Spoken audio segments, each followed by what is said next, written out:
할렐루야. 네, 오늘도 우리 수요 기도회 가운데 나오신 여러분 주님의 이름으로 환영하며 축복합니다.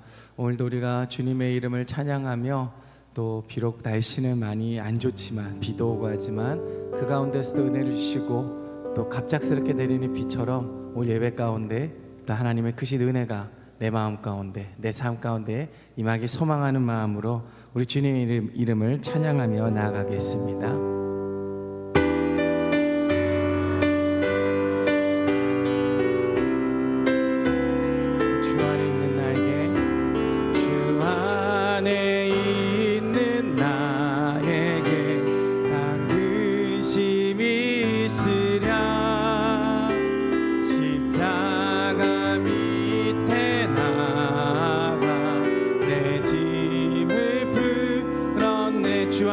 한 번 더. 주 안에 있는 나에게 당근심이 있으 십자가 밑에 나가 십자가 밑에 나가 내 짐을 풀어 우리 그 하나님을 찬양합니다. 주님을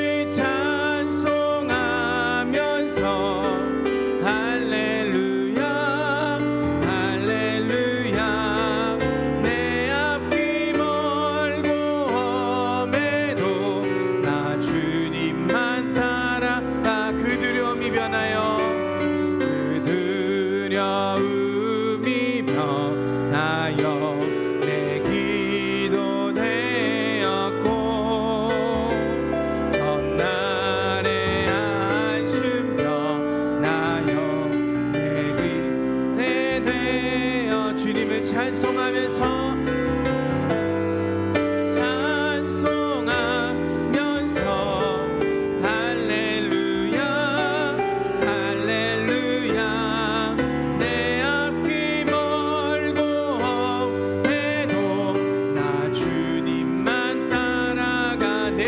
자비하셔서 내 주는 자비하셔서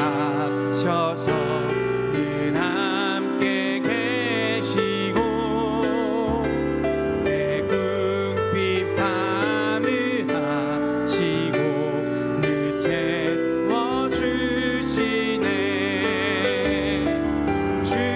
주님을 찬송하면서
옆에 계신 분에게 이렇게 인사할까요? 우리 주님만 따라갑시다. 이렇게 한번 인사하겠습니다. 우리 주님만 따라가겠습니다. 아멘. 우리 그 길이 생명의 길이고 그 길이 우리 어둠 속에서 벗어나는 길인 줄로 믿습니다. 우리 계속해서 그 박수 치시면서 그 하나님의 은혜를 감사하며 우리 찬양하며 나아가도록 하겠습니다.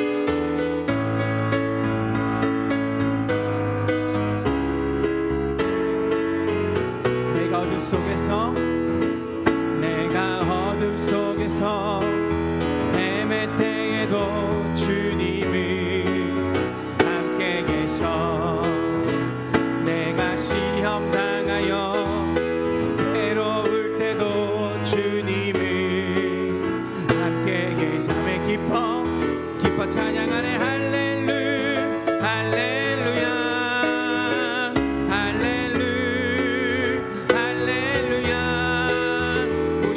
찬양 할렐루야. 주님 나와 함께 계시. 내가 은밀한 곳에서 기도할 때도 주님은 함께 계셔. 내가 아무도 모르게 선한 일 할 때도 주님은 함께. 우리 기뻐 찬양하네, 기뻐 찬양하네. 할렐루야.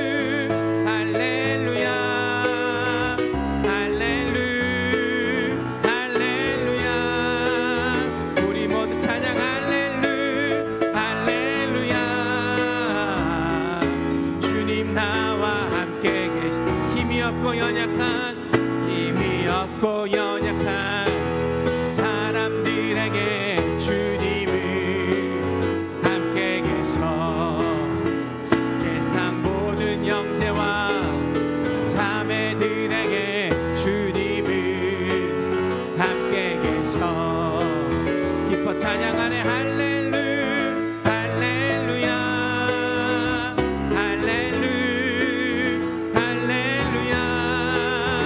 우리 모두 찬양 할렐루야. 주님 나와. 우리 한 번 더. 힘이 없고 연약한 사람들에게 주님은 함께 계셔. 세상 모든 형제와 자매들에게 주님은 함께 계셔. 기뻐 찬양하네. 할렐루야.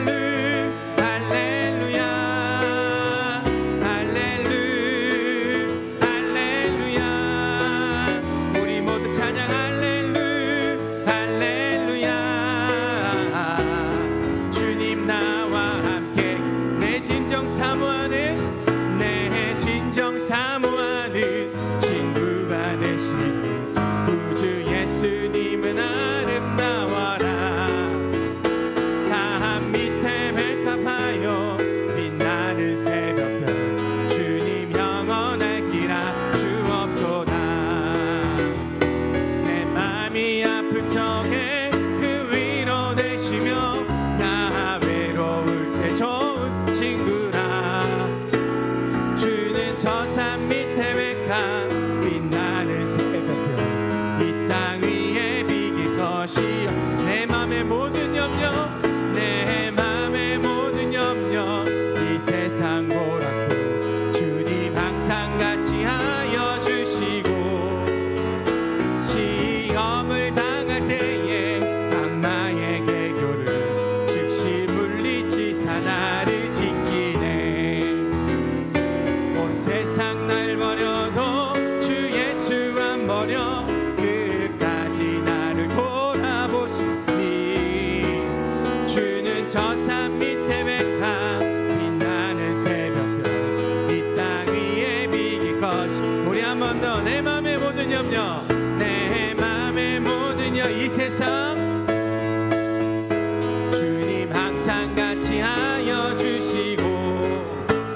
시험을 당할 때에 악마의 개교를 즉시 물리치사 나를 지키네. 온 세상 날 버려도 주 예수 안 버려 끝까지 나를 돌아보시니. 주는 저 산 밑에 백합 빛나는 새벽별 이 땅 위에 비길 것이여. 내 맘을 다하여서 주님을 따르며 길이 나를 사랑하리니.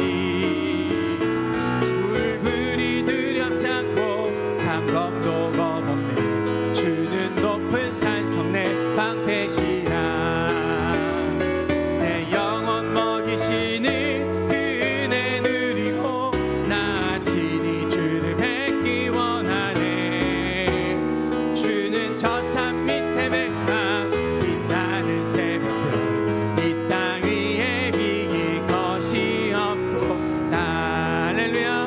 우리 주님께 우리 영광의 박수 올려드리며 우리 주님께 감사의 박수 올려드리길 소망합니다. 아멘. 우리 그 하나님께 우리 마음을 다하여 고백합니다. 날마다 숨쉬는 순간마다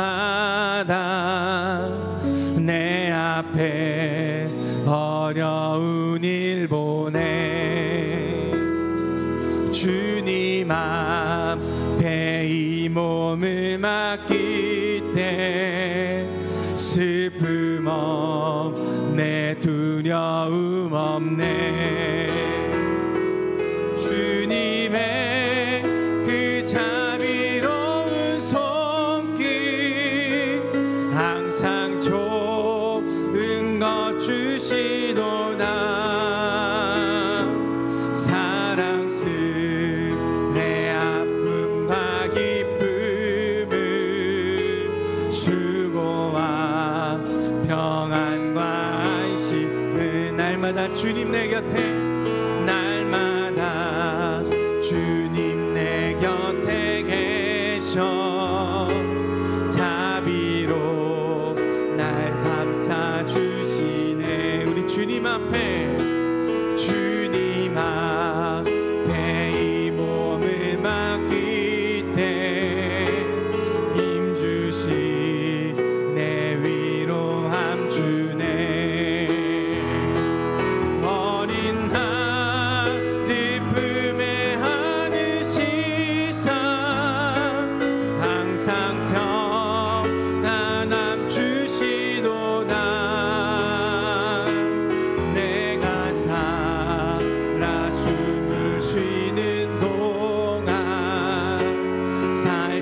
살피시나 약속하셔 내 인생의 어려운 순간마다 인생의 어려운 순간마다 주의 약속 생각해보네 내 맘속에 믿음 잃지 않고 말씀 속에 위로 우리 한 번 더 고백합시다 인생의 어려운 순간마다 인생의 어려운 순간 우리 주님의 약속을 생각합시다 주의 약속 생각해보네 내 맘속에 믿음 잃지 않고 말씀 속에 위로를 얻네 주님의 도우심 바라보며 모든 어려움 이기고 주님의 도우심 바라보며 주님의 도우심 바라보며 모든 어려움이 우리 한 번 더 믿음으로 고백합니다 주님의 도우심 바라보며 모든 어려움 이기도다 흘러가는 순간순간마다 주님 약속 새겨봅니다 아멘 무시한 하나님 앞에 기도하며 나아가신 하나님 나의 삶을 책임져 주시고 인도하신다고 말씀하신 하나님 내가 어둠 속에 있다 할지라도 지키시고 보호하신 하나님 우리가 그 말씀을 기억하게 하여 주셔서 날마다 우리의 입술이 하나님만을 찬양하며 할렐루야를 외치는 그라 우리의 입술 되고 그라 우리의 삶이 되게 해달라고 올 예배를 통하여 더욱더 내 삶이 주님이 원하시며 주님만을 찾는 삶이 되게 하여 달라고 우리 시간 이러한 마음을 함께 우리 기도하며 나아가도록 하겠습니다 하나님 이 시간 주님을 찬양합니다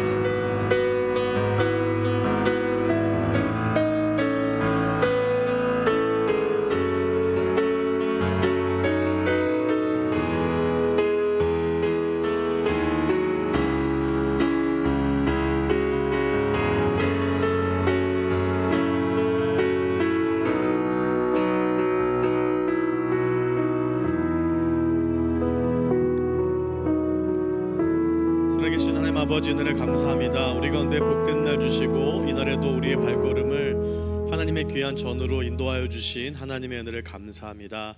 하나님, 하나님의 은혜가 필요하여서, 하나님의 사랑이 필요하여서, 또한 하나님의 이름을 한 번이라도 더 부르고 싶어서 오늘 이 자리에 모인 귀한 성도님들 이 자리에 있습니다. 하나님께서 저희들의 그 마음들을 받아주시고 우리의 간구를 들어주시고 우리의 예배를 또한 주님께서 온전히 받아주셔서 오늘 우리에게 하시고자 하시는 말씀, 오늘 우리에게 하시고자 하시는 그 위로를 한없는 은혜로 주님께서 우리 가운데 부어주시기를 기도합니다.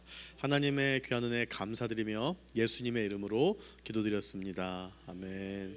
오늘 하나님께서 우리에게 주신 말씀은 열왕기상 11장 4절부터 13절까지의 말씀입니다. 열왕기상 11장 4절부터 13절까지의 말씀입니다. 우리 말씀을 같이 한 목소리로 읽도록 하겠습니다. 솔로몬의 나이가 많을 때에 그의 여인들이 그의 마음을 돌려 다른 신들을 따르게 하였으므로 왕의 마음이 그의 아버지 다윗의 마음과 같지 아니하여 그의 하나님 여호와 앞에 온전하지 못하였으니 이는 시돈 사람의 여신 아스타롯을 따르고 암몬 사람의 가증한 밀곰을 따름이라. 솔로몬이 여호와의 눈앞에서 악을 행하여 그의 아버지 다윗이 여호와를 온전히 따름같이 따르지 아니하고 모압의 가증한 그모스를 위하여 예루살렘 앞 산에 산당을 지었고 또 암몬 자손의 가증한 몰록을 위하여 그와 같이 하였으며 그가 또 그의 이방 여인들을 위하여 다 그와 같이 한지라. 그들이 자기의 신들에게 분향하며 제사하였더라. 솔로몬이 마음을 돌려 이스라엘의 하나님 여호와를 떠나므로 여호와께서 그에게 진노하시니라. 여호와께서 일찍이 두 번이나 그에게 나타나시고 이 일에 대하여 명령하사 다른 신을 따르지 말라 하셨으나 그가 여호와의 명령을 지키지 않았으므로 여호와께서 솔로몬에게 말씀하시되 내게 이러한 일이 있었고 또 내가 내 언약과 내가 내게 명령한 법도를 지키지 아니하였으니 내가 반드시 이 나라를 내게서 빼앗아 내 신하에게 주리라. 그러나 내 아버지 다윗을 위하여 내 세대에는 이 일을 행하지 아니하고 내 아들의 손에서 빼앗으려니와 오직 내가 이 나라를 다 빼앗지 아니하고 내 종 다윗과 내가 택한 예루살렘을 위하여 한 지파를 내 아들에게 주리라 하셨더라. 아멘. 네, 우리 하나님의 평강이 우리 7월의 더위를 또 뚫고 오늘 이 자리에 오신 사랑하는 모든 성도님들을 주님의 이름으로 환영하고 축복합니다.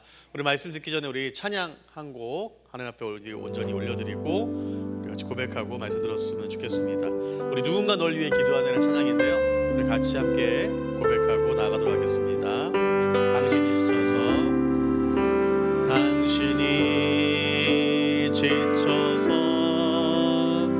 기도할 수 없고 눈물이 빗물처럼 흘러내릴 때 주님은 아시네. 당신의 약함을 사랑으로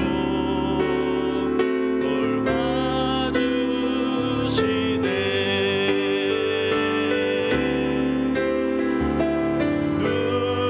누군가 널 위하여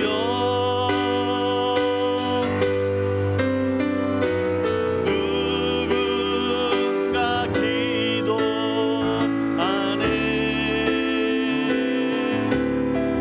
내가 홀로 외로워서 마음이 무너질 때 누군가 널 위해 기도하네. 아멘.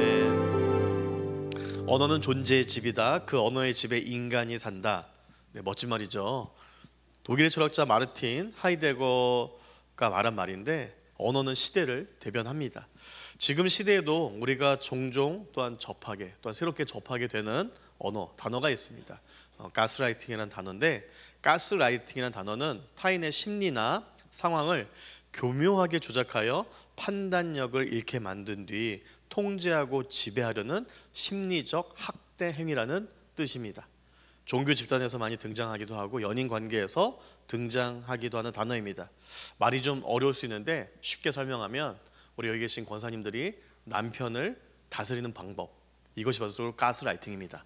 예, 지금 잘하고 계시고 지금도 그래서 남편으로 하여금 때가 되면 음식물 쓰레기를 버리러 가신다든가 아니면 남편이 쓰레기 분리수거를 되게 잘 정확하게 아셔가지고 그때 분리수거 하신다든가 아니면 욕을 2번 먹을 걸 한 번 덜 먹기 위해서 빨래를 잘 개고 계신다면 우리 여기 계신 대부분의 권사님들은 가스라이팅을 잘 하고 계신 것입니다.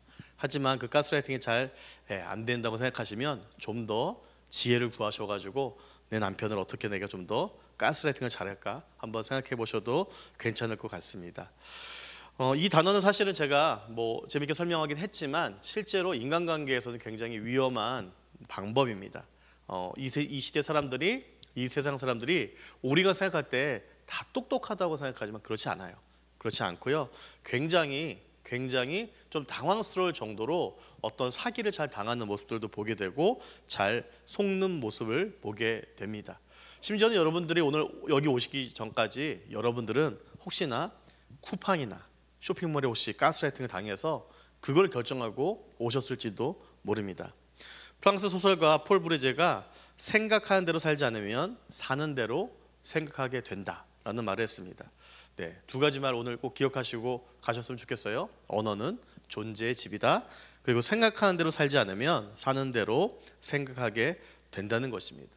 그런 것 같습니다. 우리의 인생도 우리가 어떤 생각을 가지고 좀 방향을 가야 되는데 때로는 주변 상황, 주변 환경, 누군가 내 삶에 대해서 결정해 주는 것 따라서 살아갈 때가 종종 있고 왕왕 있습니다. 우리가 우리의 삶을 때로는 우리가 깨어서 우리가 좀 잘 판단하고 준비하지 않으면 우리 인생과 우리의 삶을 누군가가 다른 이가 우리의 삶을 지배하게 된다는 사실입니다. 오늘 본문에 읽었던 솔로몬도 자신의 마음을 잘 지켰던 사람임에도 불구하고 어떤 상황에 의해서 그 마음이 누군가의 지배를 받으면서 그의 삶이 변화되는 것들을 보게 됩니다. 오늘 본문 4절 말씀에 보면요 이렇게 기록되어 있습니다. 솔로몬의 나이가 많을 때에 그의 여인들이 그의 마음을 돌려 다른 신들을 따르게 하였으므로 왕의 마음이 그의 아버지 다윗의 마음과 같지 아니하여 그의 하나님 여호와 앞에 온전하지 못하였으니 라고 기록을 하고 있습니다. 오늘 본문의 첫 시작에 솔로몬의 나이가 많을 때라고 기록을 하고 있어요. 솔로몬의 나이가 많을 때. 여러분들 오늘 이 자리에 계신 대부분 성경의 표현처럼 여러분들도 나이가 많으신 편이시죠?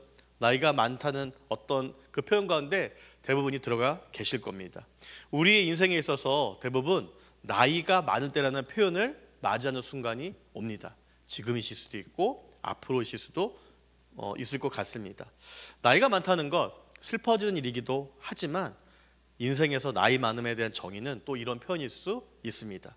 인생에 지혜가 많을 때, 삶의 감정에 웬만해선 휘둘리지 않을 때, 일희일비하지 않을 때, 존재만으로 의지하고 싶은 존재일 때, 나이가 많아지는 것이 슬픔의 척도일 수 있지만 과거에는 나이가 많음에 대해서 굉장히 덕으로 표현하고 그 나이가 많음에 대해서 기대하는 어떤 이야기들이 많았던 것 같습니다. 그래서 우리 사회는 나이 많음에 대해서 여러 가지 감정이 있는 것 같은데 그 중에서도 우리 사회는 나이 많음에 대해서 갖는 기대가 있습니다. 그런데 그 기대가 무너질 때 우리 사회는 나이 많음을 가지고 분들에 대해서 혹독하게 그렇게 살지 못함에 대한 비난을 하게 되는 것을 또한 우리가 보게 됩니다. 나이를 먹어도 빌런이 될 수 있고 나이를 먹어도 민폐를 끼칠 수 있습니다. 나이를 먹어도 철부지가 될 수 있고 나이를 먹어도 어떤 문제를 일으킬 수 있습니다. 하지만 우리 사회는 나이 먹음에 대한 기대, 나이 먹음에 대한 소망 때문인지 몰라도 나이 먹음에 대한 평가를 굉장히 엄격하게 하는 것을 보게 됩니다. 나이가 많다는 것은 존경을 받아야 할 때고 누군가에게 자신의 지혜를 전수해야 할 때입니다. 그런데 솔로몬은 나이가 많을 때 어떤 일을 했습니까?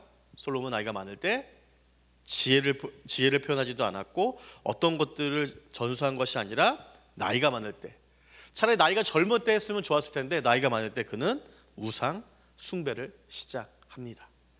요즘 표현으로 단단히 미치기도 했고 속된 표현으로 단단히 노망이 들기도 한 안타까운 지경에 이른 사람이었습니다.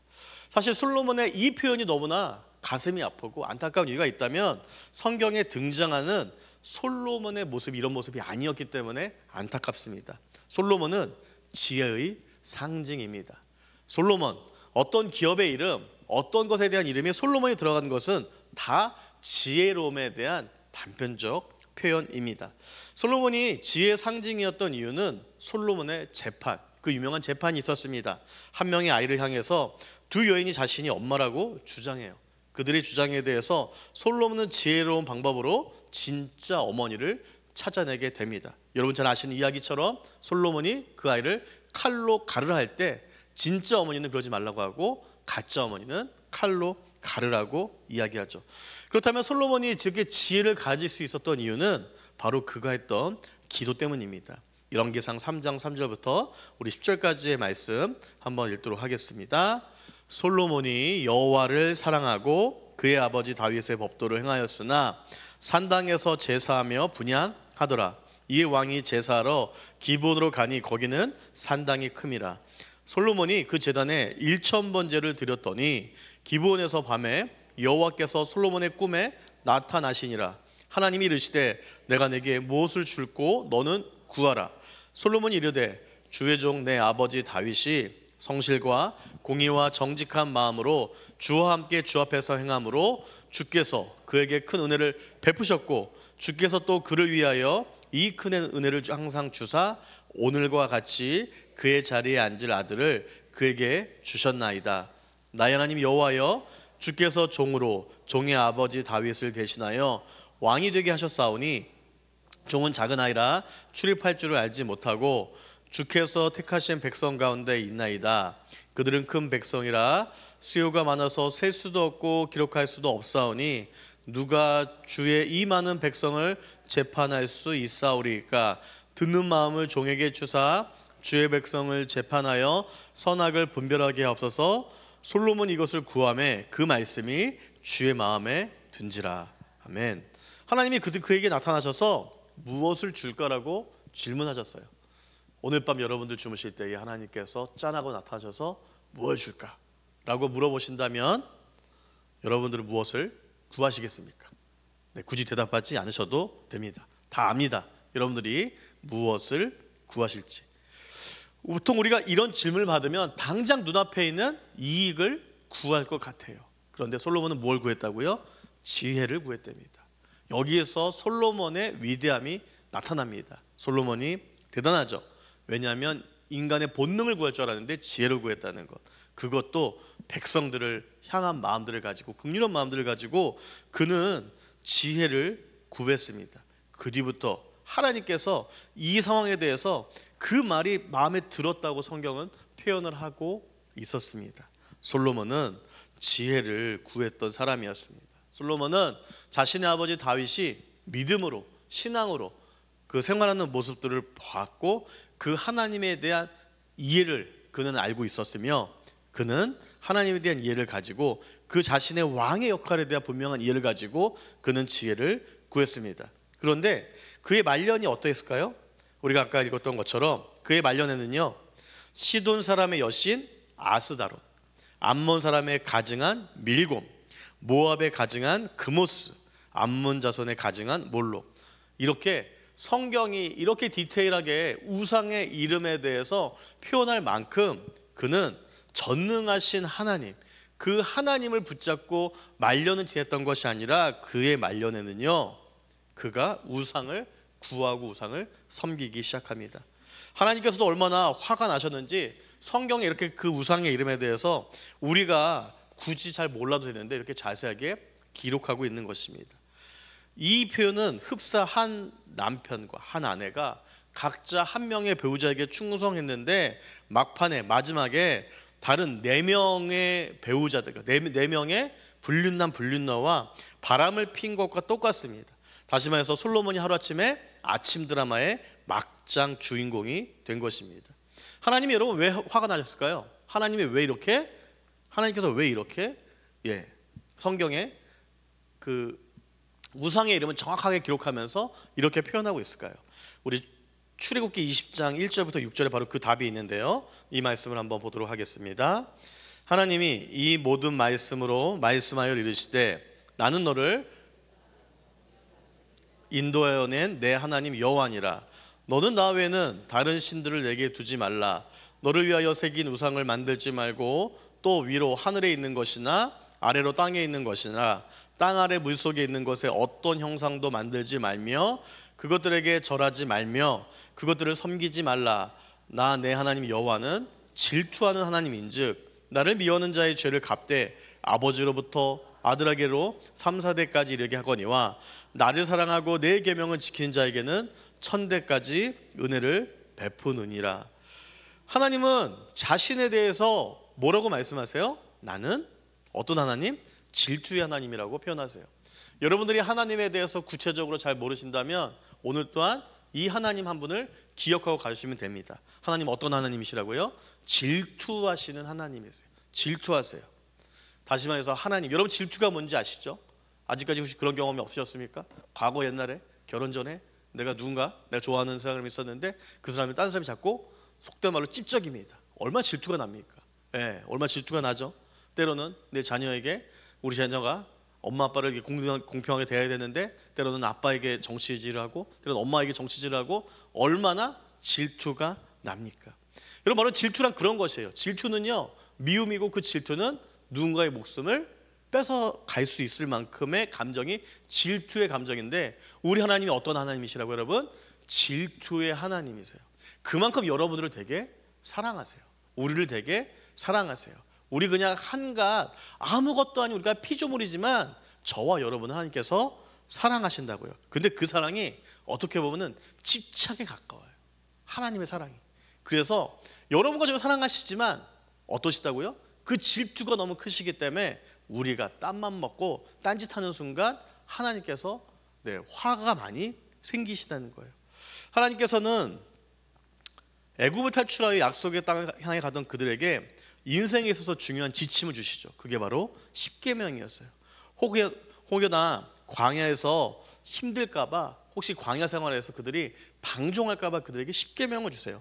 십계명 두 가지를 딱 기준으로 나누는데 하나님에게 해야 될 것과 사람에게 해야 될 것 두 가지로 나뉩니다. 십계명은 신앙인이 가장 지켜야 될 가장 기초적인 법이에요. 이 십계명의 하이라이트 중에 하이라이트는 뭐냐면요, 하나님, 나는 질투하는 하나님이라는 그 표현입니다. 하나님이 인간을 향해서 그래서 제일 싫어하는 것, 여러분을 향해서 제일 싫어하시는 건 뭐라고요? 여러분이 하나님 외에 딴 거 사랑하는 거에 대해서 되게 싫어하신다는 겁니다. 여러분 솔로몬이 그거 몰랐을까요? 알았어요. 이스라엘 백성들은요 그 포로 생활 통해서 힘들고 어려웠지만 이스라엘 백성들은 때로는 그 광야 생활 가운데서 너무 힘들고 어려웠지만 그들은 십계명을 그들의 인생과 삶의 가장 기초적 윤리로 삼으면서 그들의 인생은 하나님의 법을 지켜야 되는 것들을 학습했어요. 그래서 신명기 6장 4절과 9절에는요 이 쉐마라 불린 이런 말씀이 있어요. 말씀 한번 읽어볼까요? 시작. 이스라엘아 들으라. 우리 하나님 여호와는 오직 유일한 여호와이시니 너는 마음을 다하고 뜻을 다하고 힘을 다하여 내 하나님 여호와를 사랑하라.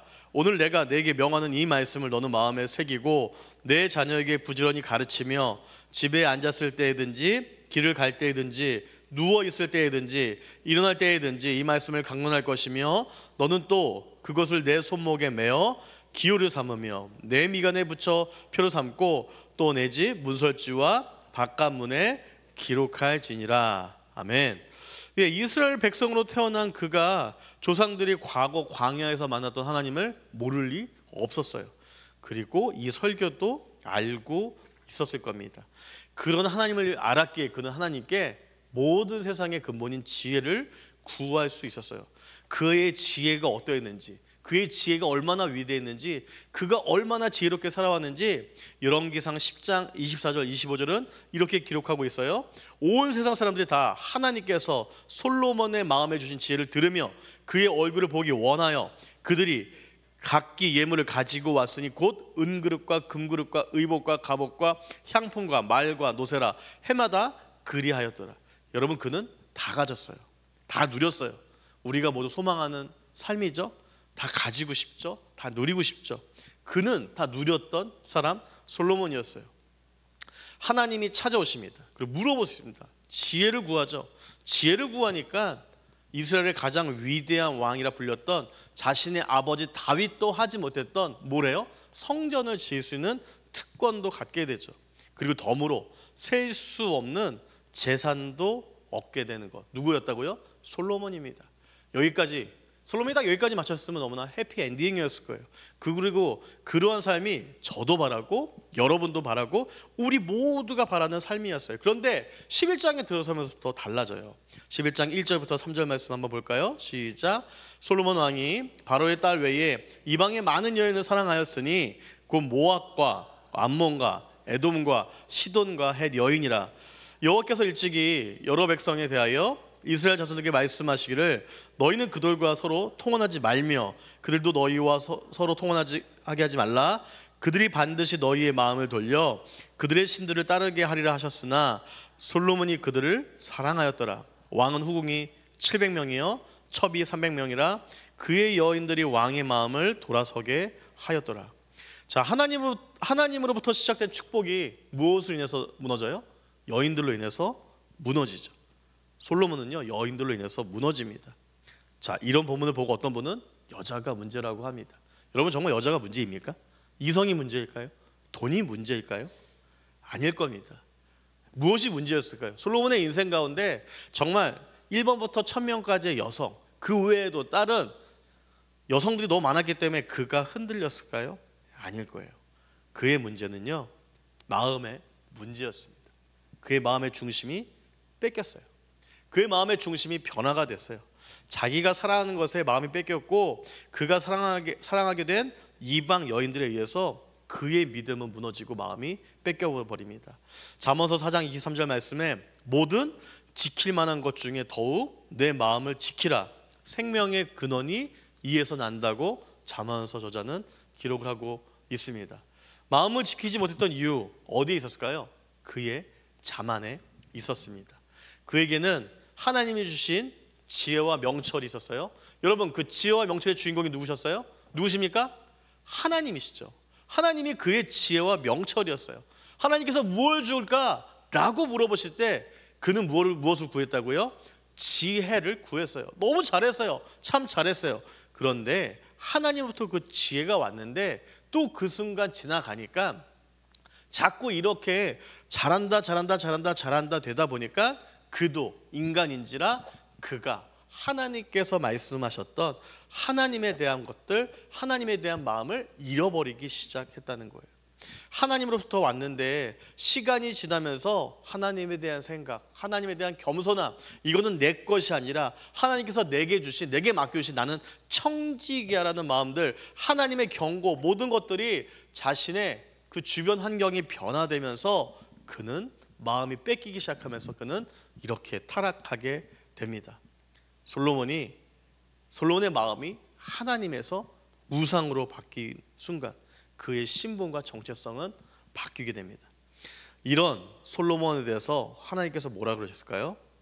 9절과 10절 말씀에 보면은 솔로몬이 마음을 돌려 이스라엘의 하나님 여호와를 떠남으로 여호와께서 그에게 진노하시니라. 여호와께서 일찍이 2번이나 그에게 나타나시고 이 일에 대하여 명령하사 다른 신을 따르지 말라 하셨으나 그가 여호와의 명령을 지키지 않았으므로. 이 9절과 10절의 말씀은 참으로 큰 서글픔과 슬픔을 줍니다. 솔로몬의 지난날이 모두가 다 부정당해요.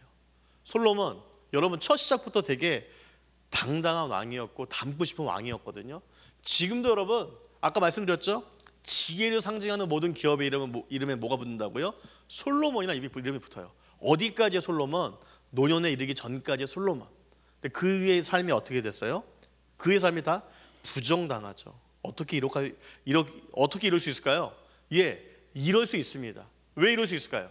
왜 이런 일이 일어날 수 있을까요? 우리가 연약하기 때문입니다. 세상에는 하나님이라는 존재와 인간의 존재, 딱 두 가지 존재밖에 존재하지 않습니다.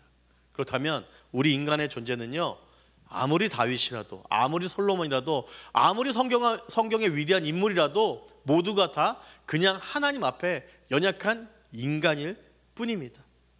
그 연약함 때문에 그 민족의 미래가 다 산산조각 나요.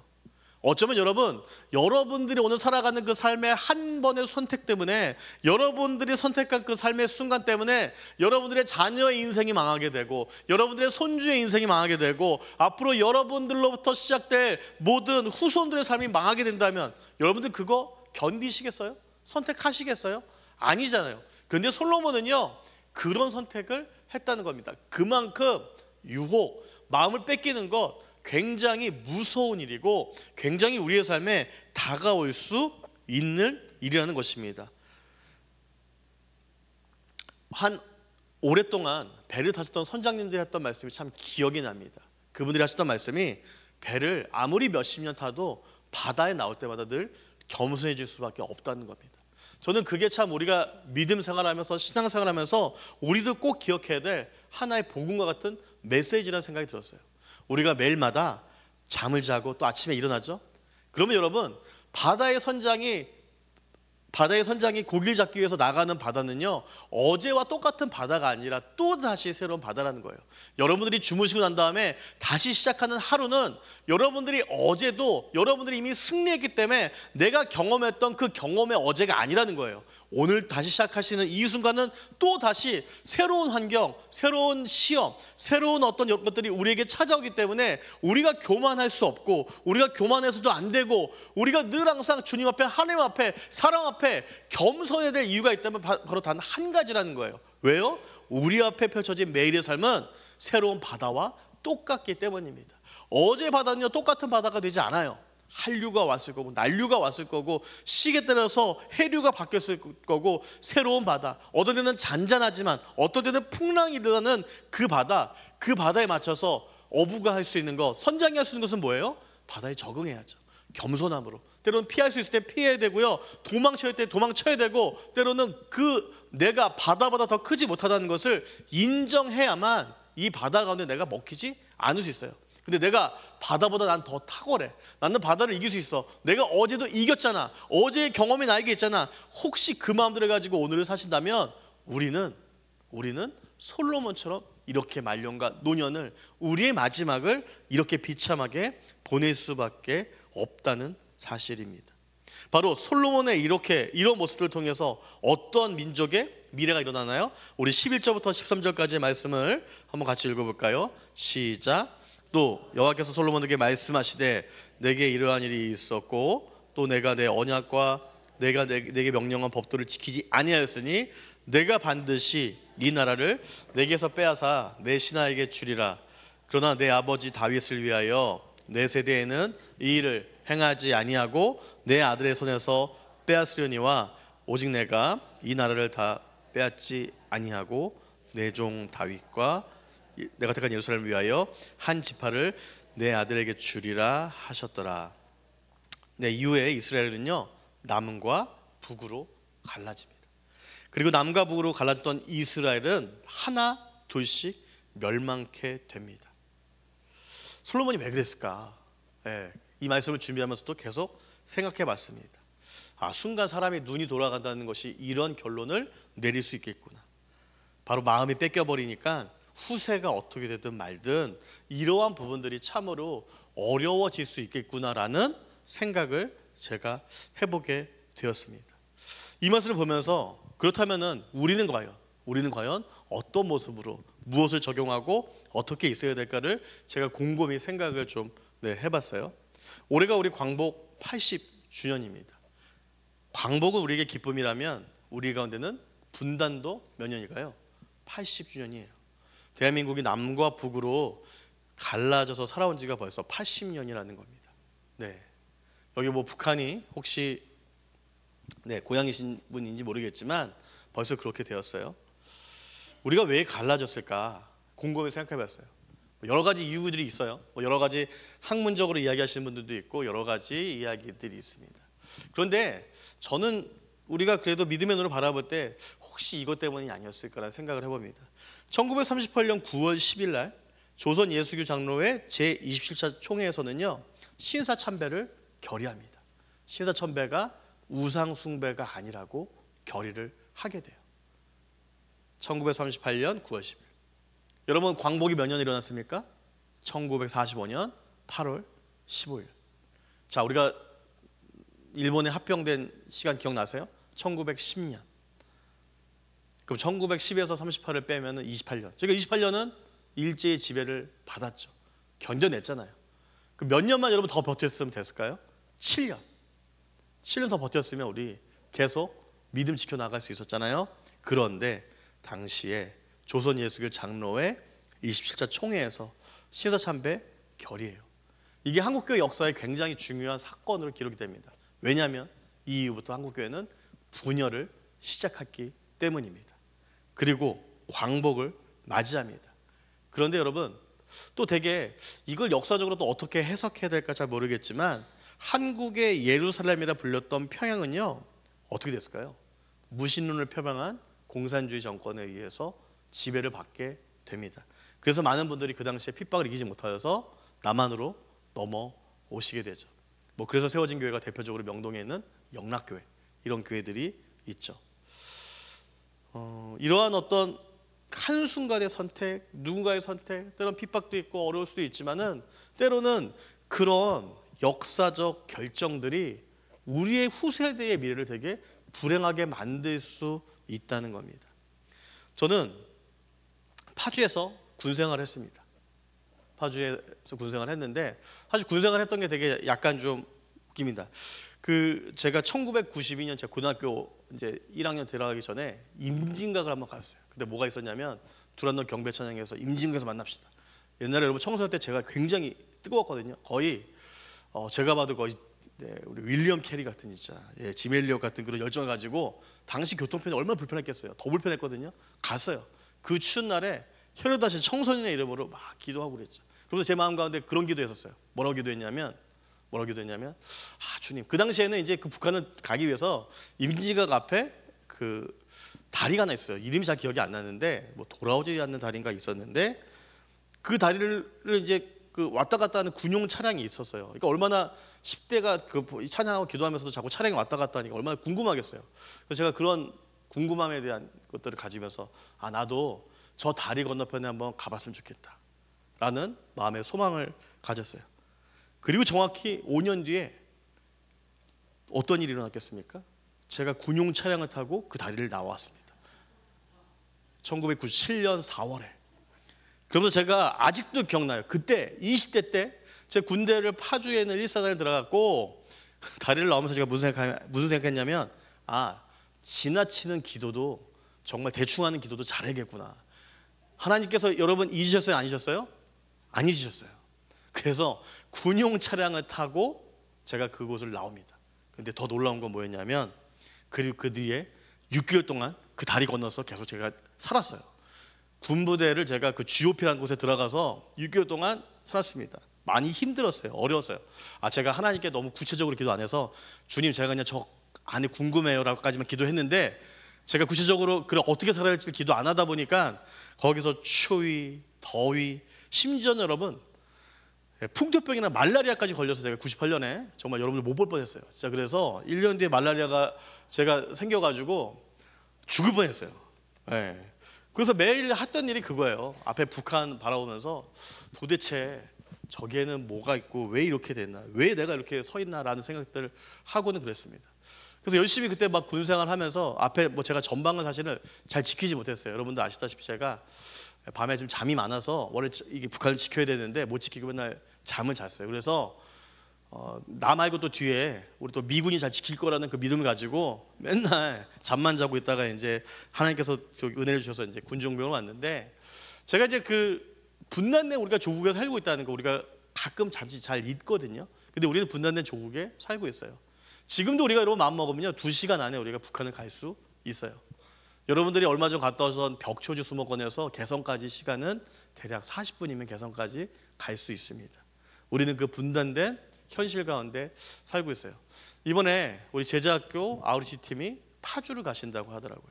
사실 파주에 대한 오해가 있어요. 파주가 접경 지역이어서 사실은 뭐 되게 험난할 것 같지만 파주에는 여러분 도봉구에도 없는 GTX가 다닙니다. 놀랍죠? GTX가 있어요. 그리고 파주에는요 LG 디스플레이 공장도 있고 도봉구 인구 30만보다 많은 50만의 인구가 살고 있어요. 그런데 그 파주시 인구의 5%는 군인이에요. 파주에는 5개의 사단과 1개의 여단의 병력이 아직도 주둔하면서 제일 안 보이는 곳에들 훈련하죠. 저는 이 솔로몬의 이것을 보면서 우리 민족의 미래를 생각했습니다. 어쩌면 여러분 한 분 한 분의 때론 지금 이때에 내가 이제는 어느 정도 나이를 먹었으니까, 내가 이제는 나이가 많으니까 내 어떤 선택과 내가 가는 그 삶의 걸음과 방식이 이렇게 해도 되지 않을까라고 생각하실 때마다 때로는 혹시나 여러분들의 잘못된 판단과 여러분들의 잘못된 그 모습을 통해서 여러분 나비 효과처럼 어떤 파장이 일어날지 몰라요. 그래서 우리가 해야 될 일이 뭐냐? 오늘 제안드렸던 것처럼 우리는 매일의 삶마다 하나님 앞에 겸손함으로 오늘 하루 주신 은혜에 감사하며 우리는 끊임없이 주님, 저 또한 솔로몬의 노년과 같이 되지 않고 그 믿음 평생 지켜서 저의 훗날에, 제 인생의 훗날에 후손들이 제 인생을 봤을 때에 우리 할아버지 할머니를 통해서 우리의 가정을 이렇게 믿음을 새로워졌으라는 그 믿음의 고백을 우리 많은 가족들과 많은 사람들에게 주시는 여러분들이 되시기를 주님으로 축복합니다. 그래서 마음을 잘 지키시고 또한 여러분 이제 분단의 80주년 때 우리 같이 마음을 담아서 우리가 같이 나라와 민족을 위해서 같이 기도하는 저와 여러분이 되시기를 주님의 이름으로 축복합니다. 우리 시간 같이 한번 기도했으면 좋겠어요. 이 시간 같이 기도할 때에요, 아까 말씀 나눠드렸던 것처럼 여러분이 살고 있는 대한민국의 나라가 아직까지 통일이 완성되지 않은 미완성 국가입니다. 예, 우리 북한 하나님께서 우리에게 주신 같은 민족이에요. 80년이 지나도 90년이 지나도 100년이 지나도 그 사실은 변함이 없습니다. 너무 오랫동안 떨어져 있었어요. 그럼에도 불구하고 그 땅 가운데도 복음이 들어가야죠. 그 땅에 있는 분들도 예수님을 아셔야죠. 그 땅에 있는 사람들도 예수님을 통해서 얼마나 자유롭게 예배하는 것이 기쁨인지 알아야죠. 그거 누구가 관심 갖겠습니까? 어떤 사람들이 관심 갖겠습니까? 오늘 이 자리에 주의 말씀 붙잡고 예배하며 찬양하며 기도로 나오신 여러분들의 기도, 바로 그 기도만이 바로 그들의 영혼들을 새롭게 바꿀 수 있는 힘이 되고 원천이 됩니다. 이 시간 같이 한번 기도할 때 하나님, 우리 남과 북이 이제 분단된 지 80년 됐는데 이제는 하나가 되게 도와주시라고 우리 이 기도 제목 가지고 같이 한번 기도하겠습니다. 하나님 아버지를 감사합니다. 하나님께서 함께 하신 주님의 은혜가 함께 해주시고 이제 80년 된 하나님 아버지 분단된 조국 가운데에 다시금 하나가 되게 도와주시기를 기도합니다. 하나님께서 함께 해주시고 인도하여 주셔서 남과 북이 하나가 되는 은혜와 역사를 해주시고 북한 땅에서도 함께 예배하고 함께 찬양하며 함께 하나님의 이름을 높여드리고 올려드리는 그 귀한 은혜와 역사가 우리 가운데 있게 도와주시기를 기도합니다. 우리의 마음을 지켜주시고 인도하여 주시고 함께하여 주시고 역사하여 주시면서 하나님께서 함께 하시는 주님의 귀한 은혜가 우리 가운데 가득 넘치게 도와주시기를 기도하고 나아가오니 하나님께서 함께하여 주시고 인도하여 주시고 역사하여 주셔서 우리의 남과 북이 하나가 되는 주님의 은혜와 역사가 인도하여 주시고 역사하여 주시고 함께하여 주시기를 기도합니다. 우리 위에 함께하여 주시기 도와신 주님의 은혜가 필요하고 나아가오니 우리가 주께서 함께하시고 역사하여 주시옵소서. 우리가 한 가지 위해서 더 기도했으면 좋겠습니다. 다윗은 노년의 때에 그의 마음이 무너져서 그가 우상을 숭배했다는 우리는 그 말씀을 오늘 들었습니다. 혹시 여러분들의 마음을 무너뜨리려 하고 유혹하는 많은 것들이 있다면 하나님, 제가 주님 나라에 가는 그날까지 제 마음을 지키게 하여 주시옵소서. 저의 마음이 우상이 채우지 아니하게 도와주시고 오직 살아계신 하나님의 복음과 그 말씀과 그 믿음만이 주님 내 가슴과 내 마음을 가득 채우게 도와주시라고 이 시간 합심해서 같이 기도하겠습니다. 하나님 아버지, 우리의 마음을 붙잡아 주시면서 우리의 마음을 채워 주시면서 우리의 마음이 하나님께 붙잡힌 바 된 인생이 되게 도와주시기를 기도합니다.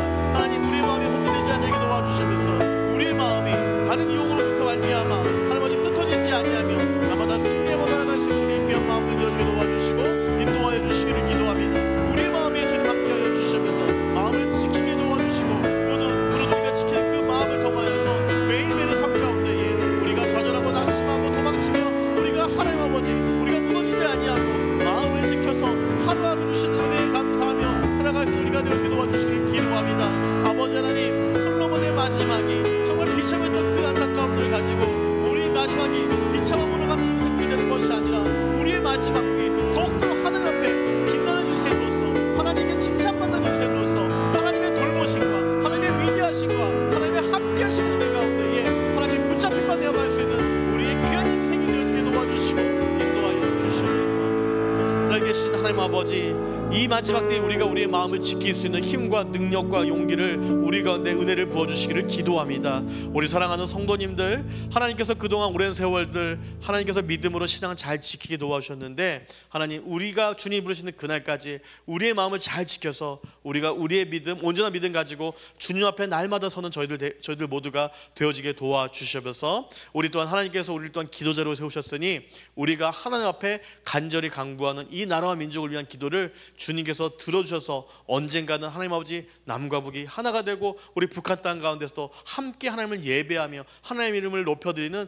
그 귀한 은혜와 역사가 우리의 기도를 통해서 응답되어지는 날을 우리가 속히 보기를 소망하며 나아가오니, 우리의 기도 가운데 주님 함께 해주시고 기도하는 저희가 되게 도와주셔서 하나님의 귀한 은혜 감사드리며 예수님의 이름으로 기도드렸습니다. 아멘. 우리 주님께서 가르쳐주신 기도로 모든 모임을 마치도록 하겠습니다. 하늘에 계신 우리 아버지여, 이름이 거룩히 여김을 받으시오며 나라의 마옵시며 뜻이 하늘에서 이룬 것 같이 땅에서도 이루어지이다. 오늘날 우리에게 용할 양식을 주옵시고, 우리가 우리에게 죄 지은 자를 사하여 준 것 같이 우리 죄를 사하여 주옵시고, 우리를 시험에 들게 하지 마옵시고 다만 악에서 구하옵소서. 나라와 권세와 영광이 아버지께 영원히 있사옵나이다. 아멘.